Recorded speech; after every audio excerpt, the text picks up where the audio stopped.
32-летний кардиохирург Абай Турдубаев возглавляет отделение рентгенохирургии и острого коронарного синдрома научно-исследовательского института хирургии сердца и трансплантации органов. Устроился он сюда 3 года назад после окончания ординатуры в Москве. Вернулся на родину, несмотря на хорошие условия работы, которые ему сулили в России. Работая в Бишкеке, Абай Турдубаев получает 10-12 тысяч сомов, несмотря на то, что он ежедневно проводит сложные операции на сердце и консультирует десятки пациентов. Когда эта цель на палец и на это место будете делать? Несмотря на маленькую зарплату, молодой врач не планирует уходить в частную клинику. По словам Абая Турдубаева, помимо медицинской деятельности он занимается предпринимательством, поэтому ему легче прожить. А другим его коллегам приходится уезжать из страны, туда, где им предлагают условия получше. Один средний поход в магазин, там детское питание, мясо, сахар, мука, и вот это все на сегодняшний день дорогое. В среднем поход в магазин может составить 1500–2000–3000 тысячи сомов. Соответственно, с 10–12 тысяч сомов мы не более 2–3 раз сходим в магазин. И этого, конечно же, недостаточно. Как рассказывает Абай Турдубаев, в отделении, которое он возглавляет, трудятся 11 медработников. Их зарплата составляет 8–10 тысяч сомов. У тех, кто убирает отделение, и того меньше – 5 тысяч сомов. Набери, вот так над собой физраствором сделай, да.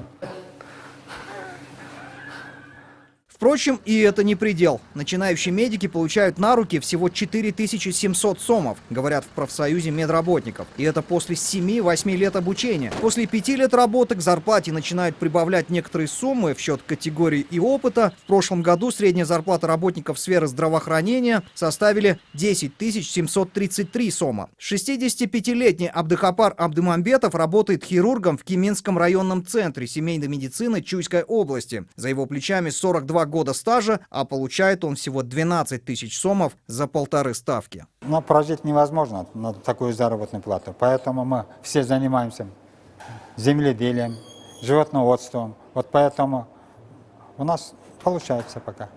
Сегодня профсоюз медицинских работников пригласил на круглый стол представителей правительства и Министерства здравоохранения, чтобы обсудить повышение зарплат врачам. Их требование – оклад медика должен быть равен средней зарплате по стране, как и написано в законе об охране здоровья граждан. От 27 сентября 2018 года средняя заработная плата по стране в прошлом году составила 17 956 сомов, а медики получают в 2 раза меньше, говорят организаторы круглого стола. Не предусмотрено ни социальное жилье, госипотеку они не могут потянуть с этой заработной платой, соответственно, правильно? И поэтому поднимается на сегодняшний день, мы проводим этот круглый стол для того, чтобы непосредственно нас услышали, как представителей наших членов профсоюза, и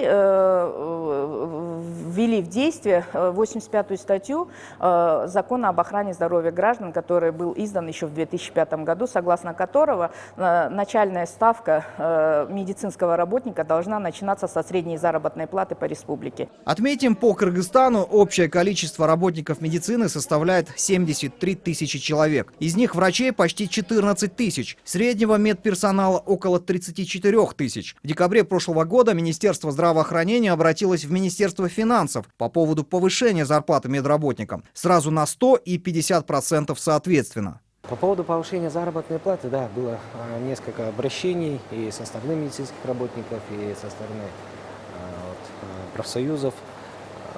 Со своей стороны Министерство здравоохранения внесло в Министерство финансов свои предложения по поводу повышения заработной платы. И в настоящее время Министерство финансов рассматривает источники доходов. Отметим, вопрос о повышении зарплаты медработникам поднимается каждый год. 2 года назад в парламенте бывший министр Бактыгуль Джейнбаева сообщила, что на 2020 год предусмотрено 700 миллионов сомов. Напомним, ежегодно на сферу здравоохранения из бюджета выделяется около 20 миллиардов сомов. 65% от этой суммы как раз на выплаты персоналу. В случае повышения заработной платы потребуется изыскать 2,5 миллиарда сомов. Этот вопрос поднимали и на встрече в Москве президента Садыра Джапарова с соотечественниками. Он отметил, что повышение зарплат медработникам будет. Манас Ачгитов, Анастасия Соболева, Рахат Джаныбекова, Диас Сакимбаев, НТС.